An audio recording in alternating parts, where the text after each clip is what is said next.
क्रिस्त में मेरे प्रिय साथियों, हम सब दिन में एक बार रोसरी माला अवश्य करते हैं।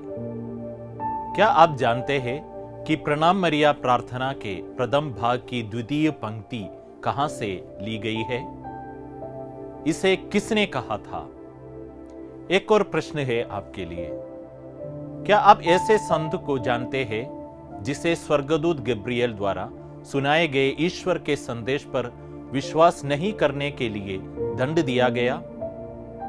संतों के पद में बात करेंगे दो ऐसे संतों की जो मादा मरियम और प्रभु ईसा के निकट संबंधी थे।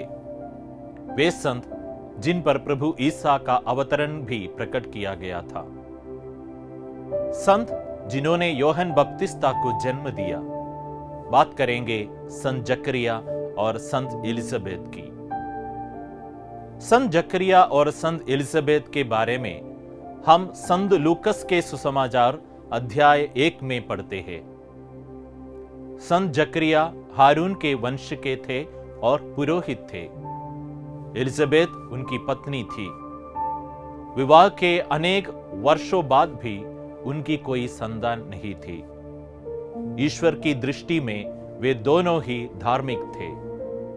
एक दिन स्वर्गदूत गब्रिएल ने जकरियास को मंदिर में दर्शन दिए और उन्हें बताया कि ईश्वर की कृपा से उन्हें एक पुत्र होगा और वह मुक्तिदाता का मार्ग तैयार करेगा।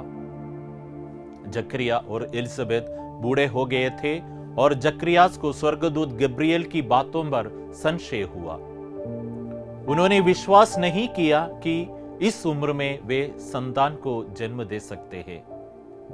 उनके संशय के कारण स्वर्गदूत गब्रिएल ने उन्हें श्राप दिया कि वे बोल नहीं पाएंगे। और उनके पुत्र संत योहन बपतिस्ता के जन्म के बाद ही वे इससे मुक्त हुए और पुनः बोलने लगे। संत एलिजाबेथ को भी स्वर्गदूत ने ईश्वर की योजना बताई और उन्होंने पूर्ण हृदय से विश्वास किया। जब मादा मरियम को स्वर्गदूत गब्रिएल ने दर्शन दिए, तब उन्होंने मादा मरियम को एलिजाबेथ के गर्भवती होने की बात भी बताई। वे मादा मरियम और एलिजाबेथ को कुटुंबिनी कहते हैं। इससे हमें पता चलता है कि मादा मरियम और एलिजाबेथ संबंधी थे। जब मादा मरियम एलिजाबेथ के पास जाती है तो एलिजाबेथ के गर्भ में बच्चा उछल पड़ता है। वे जानती थी कि मादा मरियम के गर्भ में प्रभु ईसा है, क्योंकि संभवतः उन पर यह प्रकट किया गया होगा। और वे जो शब्द कहते हैं उनसे ही रोसरी माला के प्रथम भाग की द्वितीय पंक्ति ली गई है।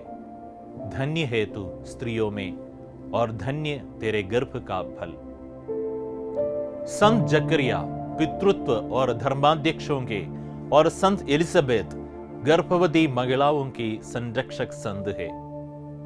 उनके जीवन से हम सीखे कि निरंतर प्रार्थना कितनी आवश्यक है। प्रार्थना अंधेरे में प्रकाश की किरण है। उनसे हम सीखते हैं कि ईश्वर पर विश्वास करना कितना आवश्यक है। ईश्वर के वचन पर संशय नहीं करना चाहिए और ईश्वर के लिए सब संभव है। आइए आज साथ मिलकर हम प्रार्थना करें।